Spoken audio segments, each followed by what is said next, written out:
அவர்கள் எடுத்த நிகழ்ச்சியிலேயே நான் 3 தரம் பங்கு பெற்றிருக்கேன்.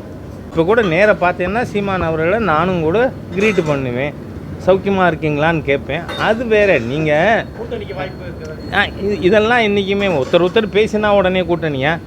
என்னுடைய வீட்டு விசேஷங்களுக்கு எல்லாத்துக்கும் திரு ஸ்டாலின் அவர்கள் வந்திருக்கார். என்னோடய மகள் 2 பேர் திருமணத்துக்கு வந்திருக்கார், என்னோட 60க்கு வந்திருக்கார்.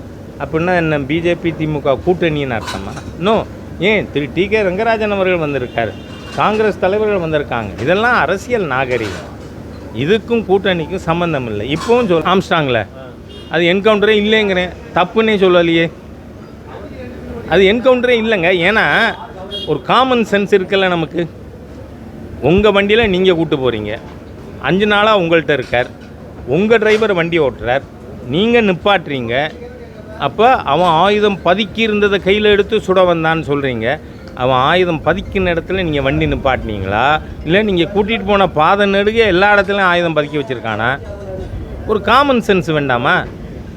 என்ன நியாயமான கேள்வி. இந்த கேள்விக்கு காவல்துறையிட்ட பதில் இல்லை. அந்த மாதிரி தான் இப்போ ஆம்ஸ்டாங் கேஸும் ஊற்றி மூடிடுவாங்க. நான் என்ன சொல்கிறேன், அரசியல் கொலையாக இருந்தால் தான் அது கொலையா? சரி, பர்சனல் மோட்டிவ்லையும் கொலை பண்ணலாம்னு கிரிமினல் சட்டத்தில் எந்த செக்ஷனில் சொல்லியிருக்குன்னு கார்த்தி சிதம்பரம் சொல்லிட்டாருன்னா கொஞ்சம் என்ன மாதிரி ஆளுங்க படித்து தெரிஞ்சுப்போம். ஏன்னா ஆல்ரெடி ஐஎம் லா கிராஜுவேட். எந்த சட்டத்தில் சொல்லியிருக்கு பர்சனல் மோட்டிவில் கொலை பண்ணலான்னு? நோ. சட்டம் ஒழுங்கு பாதுகாக்கும் மிஷினரிக்கு என்ன வேலை? அசம்பாவிதம் நடக்காமல் பார்த்துக்கணும்னு. நீங்கள் ஆம்ஸ்டாங் கேஸை எடுத்து பார்த்தா அதை ஊற்றி மூடிட்டாங்கங்கிறேன் நான். என்றைக்கு அந்த என்கவுண்டருங்கிற பேரில் ஒரு கொலை பண்ணாங்களோ, உங்கள்கிட்டே இருந்தவர் 5 நாளாக அவர் வண்டியில் நீங்கள் தானே கூட்டிகிட்டு போனீங்க. சரி, வண்டியை நிறுத்தின டிரைவர் உங்கள் டிரைவரா அவரோட டிரைவரா? உங்கள் டிரைவர். அவர் ஆயுதம் பதுக்கி வச்ச இடத்துல வண்டியை நிப்பாட்டினது யார்? யாருக்கு காது குத்துறீங்க? ஆயுதம் பதுக்கி வச்சுருந்தாராம், எடுத்து போலீஸை சுட வந்தாராம், அதனால் இவங்க சுட்டுட்டாங்களாம்.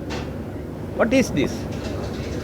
நீங்கள் வண்டியில் கூப்பிட்டு போகிறீங்க, 5 நாளாக உங்கள்கிட்ட இருக்கார், நீங்கள் கூப்பிட்டு போகிறது உங்கள் டிரைவர் வண்டி ஓட்டுறாரு, உங்கள் டிரைவர் தான் வண்டி நிறுத்துறாரு. ஆனால் அந்த இடத்துல அவர் ஆயுதம் பதுக்கின இடத்துல ஏன் நிறுத்தினேன்னு கேட்குறேன் நான். அப்படி ஒரு கால் எடுத்திருந்தா அதுவே நடந்திருக்கா?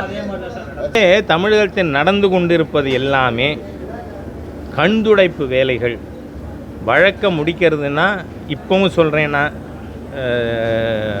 முதலமைச்சர் அவர்களுக்கு சிபிஐட்ட ஒப்படைச்சேன் ஆம்ஸ்டாங் கேஸை. உங்களால் முடியாது. உங்கள் காவல்துறை பம்மாத்த பண்ணும்.